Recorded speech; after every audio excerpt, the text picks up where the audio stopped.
공평한 세상 속에 우리가 살아간다고 하지만 여전히 우리는 세상 속에서 불평등을 경험하고 억울한 일을 경험할 때가 많이 있습니다. 2000년 익산에 전북 익산에 오토바이를 타고 가던 15살의 청소년이 있었습니다. 이 최군이 우연찮게 지나가다가 흉기에 찔려 쓰러져 있는 택시 운전기사를 목격하게 됩니다. 경찰은 최초의 목격자인 이 최군을 불러서 현장에서 남자 2명이 뛰어가는 모습을 봤습니다. 라고 하는 진술을 확보했습니다. 그런데도 그 2명을 찾으려고 하지 않고 경찰은 이 최초의 목격자 최군을 감금하고 구타해서 이 어린 소년으로 하여금 허위 자백을 하게 합니다. 내가 택시 기사를 죽였습니다. 그는 1심 재판에서 허위 자백을 했다고 강압에 의해서 구타에 의해서 무서워서 써라는 대로 써서 그렇게 허위 자백을 했습니다. 라고 말했지만 징역 15년을 선고받았습니다. 그는 항소를 하면서 항소 이유서에 이렇게 기록합니다. 저는 정말 억울합니다. 제가 무슨 죄를 지었다고 이런 누명을 뒤집어 쓰고 형을 살아야 하는지 앞날이 캄캄합니다. 매우 불우한 청소년 시절을 가정 환경상 보내고 있던 이 최군에게 청천벽력과 같은 그런 일이 인생 가운데 벌어지게 되었습니다. 2심 재판에서 징역 10년으로 감형받아서 10년 복역하고 2010년 만기 출소를 냈어요. 그의 나이 25살이 되었습니다. 그런데 그를 기다리고 있는 것은 택시 아저씨 유족에게 4천만 원을 지급한 근로복지공단으로부터 원금과 이자를 합쳐서 1억 4천만 원을 갚아라고 하는 구상금 청구서였습니다. 네가 살인자니까, 네가 살인자를 죽였으니까 그 유족들을 위해서 근로복지공단에서 생활비를 대고 복지비를 4천만 원을 댔는데 네가 이제 나왔으니까 네가 갚아라는 거예요. 이자까지 다 갚아라는 겁니다. 그는 세상을 원망하면서 도대체 나에게 왜 이러는 걸까? 고통이 끊이지 않는 가운데 죽어야 되겠다라고는 생각을 하고 자살을 시도했지만은 실패하고 맙니다. 마음에 남은 건 온통 좌절과 분노뿐이었습니다. 재심이라고 하는 영화를 통해서 우리가 잘 알고 있죠. 그 결말은 국가로부터 손해배상을 청구해서 이기게 되고 막대한 손해배상금을 받았지만 또 그 최초의 수사를 했던 그 형사는 자살을 했지만 영화를 통해서 억울한 누명이 다 풀려진 것을 우리는 알지만 그 젊은 날에 10년이라고 하는 그 세월을 누가 보상할 수 있겠습니까? 여러분이 만약 이 최씨처럼 이 최군처럼 누명을 뒤집어 쓰고 어느 날 갑자기 억울한 감옥살이를 한다고 한다면 여러분 마음은 어떻겠습니까? 여러분이 입장이 되어서 한번 생각해 보십시오. 이 최씨가 중간중간에 고백한 것처럼 앞이 캄캄하고 좌절과 분노뿐이지 않겠습니까? 세상에 대한 원망, 너무 억울해서 자살하고 싶은 그런 충동 느끼지 않겠습니까? 오늘 본문에 나오는 요셉은 비슷한 상황 속에 있지만 그러하지 않았습니다. 집요하게 요셉을 유혹했던 보디발의 아내가 어느 날 아무도 없는 집에서 요셉의 겉옷을 붙잡고 동침하자라고 유혹을 했어요. 그러나 요셉은 겉옷을 버려둔 채 도망을 갔습니다. 이 옷이 구덩이에 빠질 때 형들이 아버지를 속이려고 그 거짓말의 도구로 사용된 채색옷처럼 지금 이 요셉의 겉옷이 지금은 누명을 뒤집어 쓰는 도구로 쓰이게 됩니다. 그녀는 집사람들을 모아놓고 저 히브리 종놈이 나를 겁탈하려고 했다라는 거예요. 내가 소리를 지르자 놀래서 도망쳐버렸다. 옷만 버려두고 도망갔다라는 거예요. 밤늦게 퇴근한 남편 보디발에게 똑같이 이 아내가 말을 합니다. 이 말을 들은 보디발은 심히 노하여 요셉을 감옥에 집어넣습니다. 당시 애굽에서 강간 미수범은 사형에 처해지는 거예요. 그러나 요셉은 어찌된 영문인지 투옥되고 맙니다. 그런데 그가 갇힌 감옥이 오늘 성경에 보니까 일반 감옥이 아니라 왕의 죄수를 가두는 곳이라고 말합니다. 이 감옥에 대해서는 다음 주에 제가 좀 더 상세하게 설명할 것입니다. 이 감옥은 왕명에 의해서 죄수들을 가두는 감옥이었습니다. 주로 정치범 수용소라고 보시면 됩니다. 이곳에서는 살아 돌아갈 수가 없습니다. 죽어서 나오게 됩니다. 온갖 형벌이 가해지고 또 인권 유린이 매우 심한 곳이었습니다. 탈출할 수도 없는, 탈옥할 수도 없는 구조를 가진 지하 동굴 감옥이었습니다. 그 감옥에서 요셉은 지난날 형들의 배신으로 인하여, 형들의 시기 질투로 인하여 구덩이에 빠진 그 경험이 다시 한번 생각나면서 지난날 그 상처를 안고 또 지금 보디발의 또 배신의 그 상처를 안고 고난의 세월을 그 감옥 안에서 보내게 됩니다. 그러나 오늘 요셉은, 오늘 성경은 말합니다. 23절 하반절에 보니까 감옥 안에서도 요셉은 여호와께서 그를 범사에 형통하게 하셨다라고 말씀합니다. 오늘 본문은 요셉처럼 우리가 인생 살면서 억울한 일을 당할 때에 우리가 어떻게 해야 되는지, 어떤 태도를 가져야 되는지를 말씀합니다. 사랑하는 여러분, 억울한 일을 당해보셨습니까? 아니, 지금 억울한 일을 당하고 계십니까? 내가 올바른 일을 했는데 비참한 결과를 얻어서 고통당하고 있습니까? 나는 아무 잘못도 하지 않았는데 다른 사람의 모함으로 인해서 정신적으로 스트레스 가운데 있습니까? 내가 그 일을 하지 않았다고, 타협하지 않았다고, 신앙의 양심삼 그런 나쁜 일을, 부정한 일을 하지 않았다고 혹시 왕따를 당하고 있지는 않습니까? 나는 아무런 잘못이 없는데 음주 운전 차량에 치여서 하반신 마비가 되어서 병석에 누워있고 있지는 않습니까? 이처럼 우리는 살아가면서 억울한 일을 당할 때가 있습니다. 이 억울한 일을 당할 때 요셉처럼 행하여, 요셉과 같은 태도를 견지하여 범사에 하나님의 형통을 맛보는 우리 모두가 되시기를 주님의 이름으로 축복합니다. 우리가 억울한 일을 당할 때에 어떻게 해야 할까요? 첫째로 억울한 일을 받아들여라. 우리는 어떤 한 사람을 1년 정도 가까이 사귀다 보면 그 사람이 어떤 사람인지를 금방 알 수 있어요. 연륜이 있는 분들, 인간관계의 경험이 많은 분들은 맨날 며칠만 밤낮 지새워 보면 그 사람에 대해서 다 파악이 됩니다. 그런데 오늘 요셉은 보디발의 집에 종으로 팔려가서 종살이 10년 동안에 보디발이 요셉을 너무나도 잘 알고 있어요. 얼마나 성실하고 얼마나 정직하고 얼마나 진실된, 정말 믿음까지 돋보이는, 같은 믿음을 가지고 있지 않지만 믿음을 가지고 있는 청년임을 한눈에 알아봤어요. 그래서 가정 총무의 일을 맡기고 아내 외에는 모든 소유물을 그 청년 요셉에게 맡겼던 것입니다. 그런데 억울한 누명을 뒤집쓰고 어느 날 갑자기 주인과의 신뢰의 관계가 한순간에 깨어져 버리는, 그리고 억울한 누명을 뒤집어쓰고 아무 죄도 없는데 감옥에 갇혀야 합니다. 언제 석방될 줄도 모른 채 갇히게 됩니다. 그때 여러분 요셉의 그 심정, 아까 최군의 그 심정을 한번 상상해 보라 그랬는데 지금 이 요셉의 심정 여러분 한번 상상해 보십시오. 그때의 그 분함과 억울함과 그 허탈함 상상이 되십니까? 그런데 그 억울한 일을 받아들이라고요? 그것을 그냥 수용하라고요? 무슨 말씀이십니까? 여러분 제가 한번 물어보겠습니다. 그럼 어떻게 할 건데요? 안 받아들이면 어떻게 할 건데요? 심리학자들은 억울한 일을 당했을 때에 해명을 하거나 해결하려고 하는 집착을 내려놓아라 라고 권면합니다. 왜냐하면 그렇게 해도 안 되는 상황일 경우이기 때문입니다. 해명한다고 해보십시오. 해명하면 안 좋은 소문만 더 커집니다.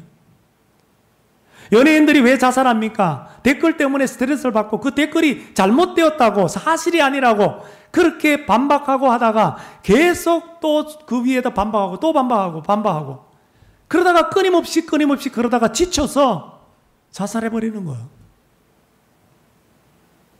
그러므로 억울한 일을 잊어버리고 내려놓아야, 잊어버려야, 침묵해야 내 마음의 평안이 온다라는 거예요. 그래야 감정적 실수를 범하지 아니하고 이성적 판단을 할 수 있다라는 거. 이거 심리학자들이 인본주의적인 사고의 의견입니다.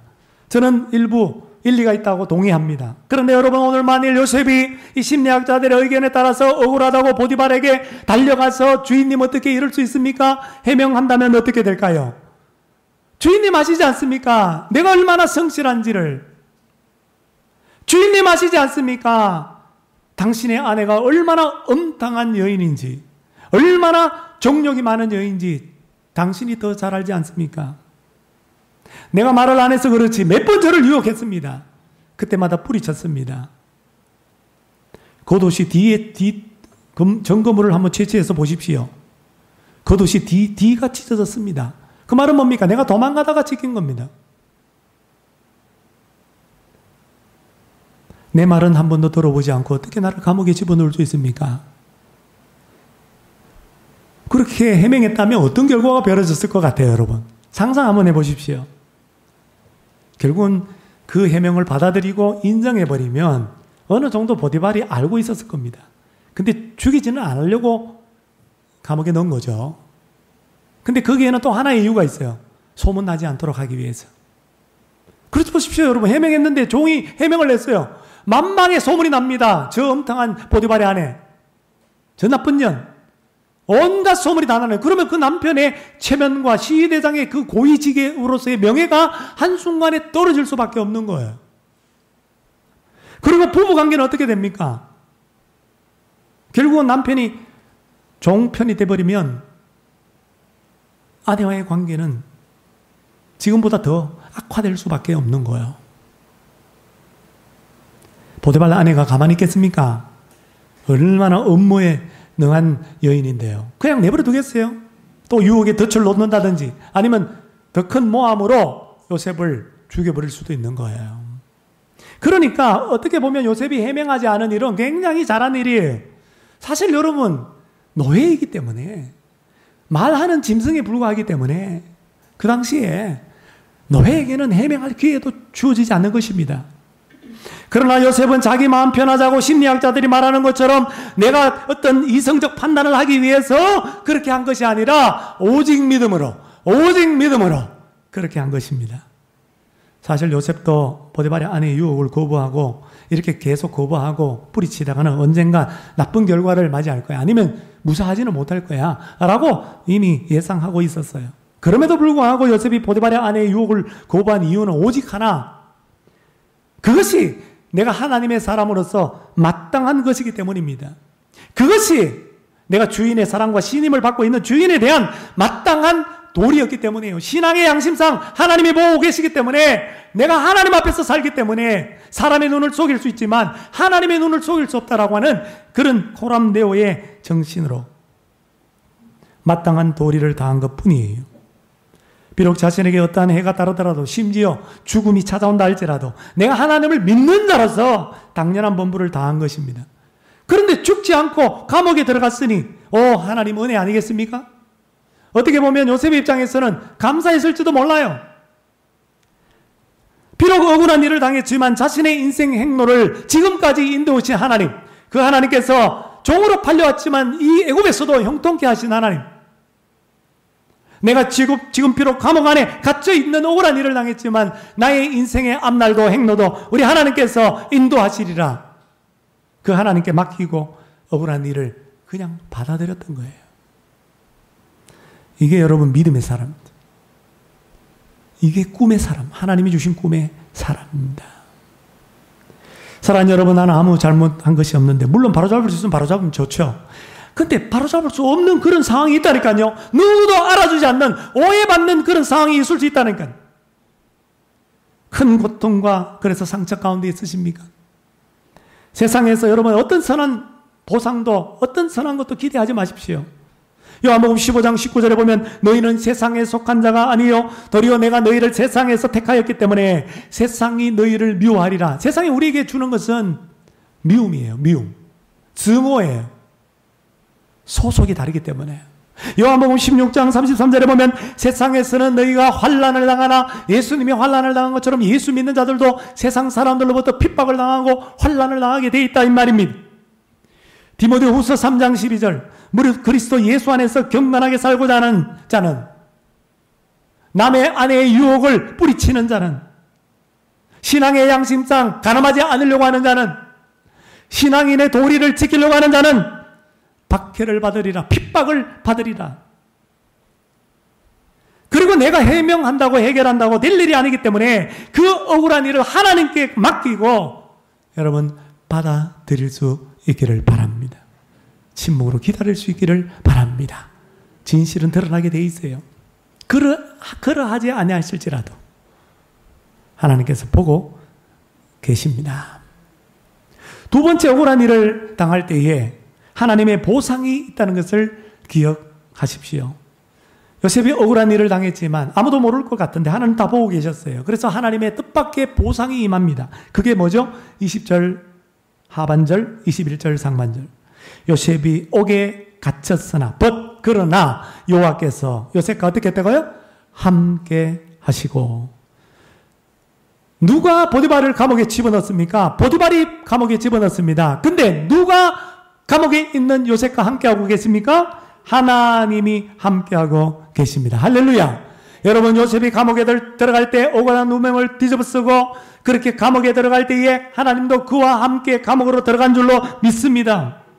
세상이 요셉을 버린 것 같고 세상이 무시하고 세상이 조롱하는 것 같지만 무자비하게 되었지만 오히려 요셉에게는 남들이 누리지 못하는 하나님의 보상, 하나님의 복이 내려졌던 거예요. 그 보상과 복이 뭡니까? 그것이 바로 하나님이 요셉과 함께 하심입니다.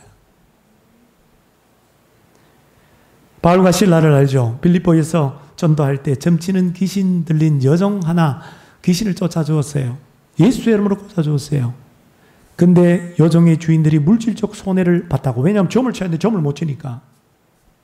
점 쳐서 이익을 얻던 여종의 주인들이 담합을 해가지고 거짓 고소를 했어요. 이 바울과 실라 이 무리는 이 로마 제국이 수용할 수 없는 이상한 도를 가르칩니다. 이 성을 요란케 하고 있습니다. 그래서 바울과 실라는 옷벗겨짐을 당하고 매맞고 발이 착고에 채워져서 지하 토굴 감옥에 갇히게 되었어요. 그날 밤, 그 한밤중에 그 억울한 일을 당했을 때 요셉 이 바울과 실라가 찬송과 기도, 정확하게 말하면 기도를 먼저 하는 기도와 찬송을 불렀습니다. 억울한데도. 그때 어떤 일이 벌어졌습니까? 그 감옥에 하나님의 강력한 임재가 나타났어요. 큰 진실이 일어납니다. 옥토가 흔들리고 옥문이 열립니다. 죄수에게 매여있던 착고와 쇠사슬들이 다 풀려나갑니다. 간수가 잠을 자다가 깨어가지고 죄수들이 다 도망갔겠다 생각해가지고 어차피 내가 죽을 건 뻔하니까 자기를 하려고 칼을 빼드는 순간 바울이 잠깐만! 우리 도망 안 가고 있다고. 안심하라고. 어떻게 하면 내가 구원을 얻을 수 있습니까? 주 예수를 믿어라. 그리하면 너와 너희 집이 구원을 받으리라. 바울과 실라로부터 복음을 듣고 예수 그리스도 복음을 듣고 예수 그리스도를 온 집안 사람들과 더불어 영접하게 되는 놀라운 하나님의 강력한 임재, 하나님의 함께 하심이 바울과 실라의 억울한 그 감옥 안에서 여러분 일어나게 된 줄로 믿습니다. 세상 사람들은 요셉을 보고 비웃을 거예요. 감옥에 있는 요셉을 보고 야 하나님 잘 믿는다고 그렇게 하더니 고작 이거야? 결과가 이거야? 하나님 섬긴다고 깝죽거리고 혼자 잘난 척하고 혼자 죄 안 지켰다고 날뛰더니 그래 고작 감옥이야? 그러나 보이지 않는 이면에 하나님께서 베풀어 주신 보상이 복이 기다리고 있었어요. 세상 사람들은 그걸 몰라요. 감옥 안에 있었지만 하나님께서 요셉과 함께하는 보상을 안겨다 준 것입니다. 성경을 읽어보면 창세기 기자는 모세죠. 이 모세가 창세기를 쓸 때 39장에 보니까 2절, 3절, 21절, 23절 4번씩이나 서론과 결론에 여호와께서 요셉과 함께 하신다는 말을 강조하고 있습니다. 이게 이 39장의 메시지예요. 요셉이 애굽의 종으로 형들의 시기 질투를 받고 팔려가도 거기서도 하나님이 요셉과 함께 하시고 요셉이 보디발의 아내의 억울한 누명을 뒤집어 쓰고 감옥에 갇혔어도 그 감옥 안에서도 하나님이 요셉과 함께 하시고, 이것이 하나님의 보상이에요. 억울한 일을 당한 꿈꾸는 자 요셉에게 주셨던 하나님의 복이었던 것입니다. 사랑하는 성도 여러분, 우리가 의롭고 경건한 삶을 살면, 믿음으로 믿음 지키며 살면 정당한 보상을 받아야 하는데, 이 세상에서는 앞서 말한 것처럼 정당한 보상을 받을 길이 없습니다. 정당한 보상은커녕 오히려 박해를 받습니다. 미움과 왕따를 당합니다. 억울한 일이죠. 그러나 여러분, 실망할 필요가 없습니다. 왜냐하면 하나님이 우리와 함께하는 놀라운 보상이 기다리고 있기 때문입니다. 억울한 일을 당할 때에 여러분, 하나님이 우리와 함께 하시는 줄로 믿습니다. 억울한 그 감옥에서도 하나님이 함께 하실 줄로 믿습니다. 내 억울한 눈물을 닦아주시고 내 분노와 좌절을 다 털어주시고 오히려 주님의 평강으로 지어주시는 은혜의 하나님, 사랑의 하나님이 우리와 함께 하십니다. 그러므로 사랑하는 성도 여러분, 세상에서 우리가 이런 보상, 하나님 함께 하시는 이 보상을 우리가 기대하지는 않더라도 오늘 요셉의 삶을 보면, 또 수많은 많은 믿음의 사람들의 삶을 보면 이 하나님의 보상이 반드시 있다라는 것을 기억하시고 인내할 수 있기를 바랍니다. 마지막 세 번째, 억울한 일을 당했을 때에 늘 하던 대로 성실하십시오. 사람들은 억울한 일을 당하면 자포자기합니다. 마지막 순간은 자포자기예요. 실망을 너무 많이 한 나머지 에이, 이런 일을 해서는 뭐하나, 옛날에 잘하던 일들도 안 하려고 그래요. 도로 넣어버려요. 상처를 받은 나머지 사람들이 나를 나쁜 놈으로 다 알고 있는데, 이 일 때문에 다 나를 나쁜 놈으로 그렇게 시선으로 바라보는데, 내가 이 일을 한다고 뭐 사정이 좀 달라질 것 같아? 저 사람들 시선이 바꿔질 것 같아? 요셉은 감옥 안에서 억울한 누명을 뒤집었었지만, 그러나 간수장으로부터 인정을 받았어. 죄수들을 관리하는 교도소 교관으로부터 인정을 받았어요. 야, 너 일로 와봐. 너 보니까 너무 성실하고 너무 일을 잘해. 참 정직하네. 이상하다. 이게 원래가 아닌 것 같은데. 어쩌면 보디발이 간수장에게 기쁨을 해준지도 몰라요. 사실 요셉은 무죄합니다. 근데 어쩔 수 없이 내 체면 때문에, 가정의 화목을 때문에 내가 얘를 감옥에 집어넣은 거지, 아까운 놈이기 때문에 내가 지금 살려주는 거예요. 언젠가는 내가 빼내갈 테니까 눈여겨보십시오. 아주 쓸만한 놈입니다. 성경에는 안 나오지만 그렇게 기tim했을 수도 있고, 아니라 할지라도 간수장이 볼 때 쥐내 보니까 많은 죄수들이 있지만 다른 죄수들과는 전혀 다른 삶의 모습을, 인격의 모습을 보게 된 것이죠. 그래서 옥중 죄수를 맡아 관리하는 사무를 맡기고, 그 감옥 안에 일들이 얼마나 많겠어요. 재반 사무를 처리하도록 했습니다. 근데 그 사무도 얼마나 잘 처리를 하는지, 정말 간수장을 또 섬기는데 정말 바울 서신에 나오는 것처럼 주님께 하듯이 간수장을 너무 잘 섬기는 거예요. 그래서 간수장이 요셉에게 맡긴 재반 사무에 대해서는 뒤도 돌아보지 않고 살펴보지도 않았다는 거, 얼마나 능력 있게 일을 잘하는지 말이죠. 이처럼 요셉은 간수장에게도 신임과 인정을 받을 정도로 매우 성실한 사람이고, 자신의 맡은 일은 어떠한 일을 할지라도 완벽하게 수행할 수 있는 정말 능력 있는 그런 사람이었음을 알 수 있습니다. 여러분, 우리가 아는 대로 지난번에 묵상한 것처럼 요셉은 종으로 팔려와서 그 보디발 집 안에서도 그런 사람이었죠. 가정 총무로 발탁되어서 모든 소유를 다 맡아 주관하는 일을 할 정도로 그렇게 성실한 사람, 최선을 다하는 사람, 정직한 사람이었어요. 보디발의 집에 요셉으로 말미암아 복을 누리게 되죠. 소유의 복을 받게 되죠. 감옥 밖에서나 감옥 안에서나 늘 하던 대로 최선을 다하고 큰 일이든지 작은 일이든지 맡은 일을 성실하게 한 사람이 요셉이었다. 왜 그럴까요? 원래 부지런한 사람이어서 그런가요? 그게 아니라 성경을 보니까 그는 하나님이 주신 꿈이 있는 사람이기 때문입니다. 하나님의 계획이 있는 사람, 하나님의 놀라운 만민을 구원하려고 하는 그런 계획이 있는 사람이었기 때문에, 그 꿈을 가진 사람이기 때문에, 그 꿈 때문에 오늘 내가 비록 억울한 일을 당하고 억울한 상황 가운데 있지만, 감옥 안에 있지만, 아무것도 할 수 없는 그런 상황 가운데 있는다 할지라도 내가 할 수 있는 최선을 다해서 내게 맡기는 일을 소홀하지 않고 충성을 다했던 거예요. 여러분, 작은 일에 충성한 자에게 큰 일을 우리 하나님 맡기십니다. 그는 맡은 일을 작은 일이라고 생각하지 않아요. 하나님의 일이라고 생각하고 최선을 다했습니다. 때때로 꿈을 꾸면서 뭐 큰 야망을 가지고 있다고 외치면서 자기 자신에게 주어진 아주 하찮아 보이는 일을 등한히 하는 사람들이 있어요. 어떤 사람들은 나는 사장인데 내가 이런 시시한 일을 내가 할 사람인가 그렇게 생각하면서 이건 아랫사람이나 하는 일이라고 하면서 그 일을 하지 않는 사람들이 있습니다. 이런 사람들의 꿈과 야망은 물거품으로 끝날 가능성이 많아요. 왜? 작은 일에 충성되지 않으면 세상에서도 마찬가지입니다. 큰 일을 감당할 수가 없기 때문입니다. 6.25 전쟁 때 한 젊은이가 피납되어서 북한에 끌려가게 되었어요. 원래 이제 남한에 있는 청년인데 여러분 인천 상륙작전 유엔군이 성공하고 북진을 우리 남한 국군과 함께 막 북진을 하지 않았습니까? 그러니까 이 북한 군들이 막 후퇴를 하면서 도망을 치면서 짐들 또 부상병들 데리고 후퇴를 하는데 이건 뭐 짐을 가져가야 될 거 아니에요. 맨날 며칠을 걸어가야 되는데 뭘 양식도 싸질러 가야 되는데 그래서 청년들을 보이는 대로 잡아가지고 짐꾼으로 데려가는 거예요. 이 젊은 청년이 죄수 정말 없다. 왜 하필 내가 걸렸나? 왜 약한 내가 걸렸지? 하면서 막 원망을 했어요.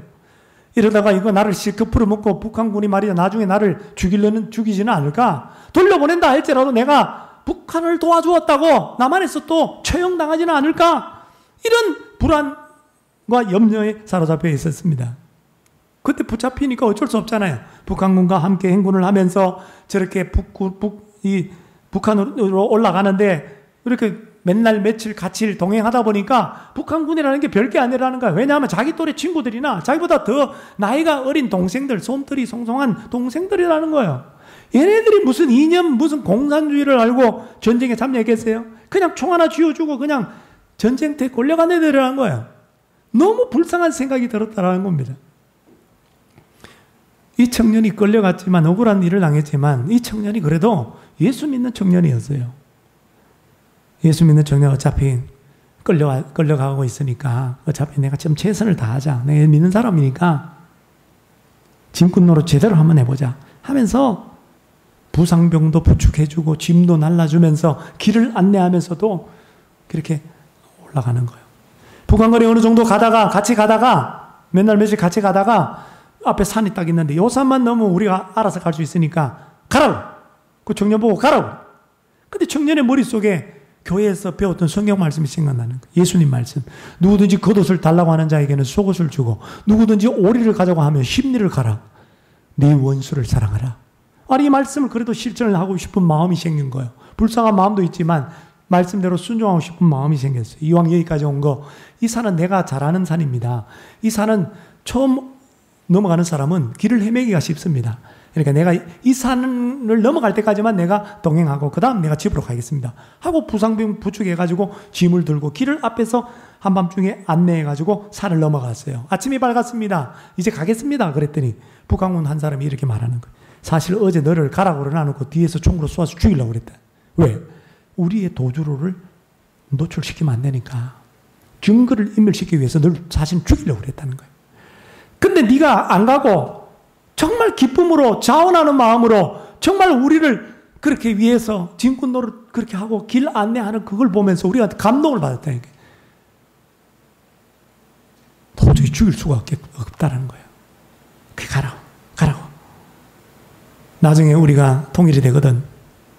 나중에 우리가 좀 좋은 그런 남북 상황이 되면은 우리 그때 다시 한번 만나자. 그래서 우리 친구하자. 그렇다는 거예요.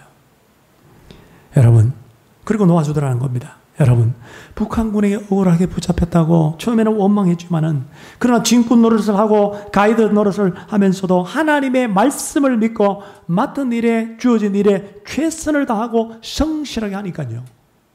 목숨을 건지는 이런 이와 같은 기적도 경험하게 되는 거예요.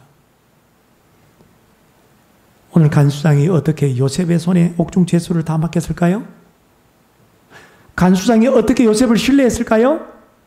단지 요셉이 성실했기 때문입니까? 아니에요. 여러분 성경을 읽어보십시오. 21절. 여호와께서 요셉과 함께 하시고, 다 같이 한번 21절 읽어봅니다. 시작. 여호와께서 요셉과 함께 하시고 그에게 인자를 더하사 간수장에게 은혜를 받게 하시매. 자, 뒤로 한번 읽어보세요. 간수장에게 요셉이 은혜 받았어요? 은혜 받았다는 건 호감을 받았다는 거예요. 요셉 간수장이 눈에 들었다는 거예요. 마음에 들었다는 거예요. 요셉이. 왜? 하나님이 그에게 요셉에게 인자를 더했기 때문에 하나님의 사랑을 플러스했기 때문이에요. 여러분 여기 요셉 인자를 더하다라는 히브리어가 인자는 헤세드입니다. 여러분 너무나 잘 아는 우리 아가페 헬라어로 사랑, 하나님의 사랑, 언약적 사랑, 헤세드, 은혜, 인애 이렇게 번역되는 단어 인자. 헤세드, 더하다는 뭐예요? 요셉의 이름의 뜻이에요. 요셉, 더하다. 그러니까 언어의 유의죠. 더하다. 요셉, 인자, 헤세드. 요셉, 헤세드. 하나님의 사랑을 요셉에게 베풀어 주었기 때문에 간수장의 눈에 들 수 있었다는 거예요. 하나님의 사랑은 하나님이 요셉과 함께 했기 때문에 상호적이죠. 하나님이 요셉과 함께하고 요셉도 하나님과 함께하고 하나님과 교제했기 때문에 하나님의 사랑받고 그 사랑받은 증거가 간수장의 눈에 들어서 감옥 안에서도 재반 사무를 도맡아 감당하는 그 직위에까지 오르게 되었던 것입니다. 그러므로 우리에게 필요한 것은 성실 플러스 하나님의 인자, 사랑입니다. 세상 사람들은 성실만 하면 돼요. 예수 안 믿는 사람은 성실만 하면 돼. 그래도 성공할 수 있어.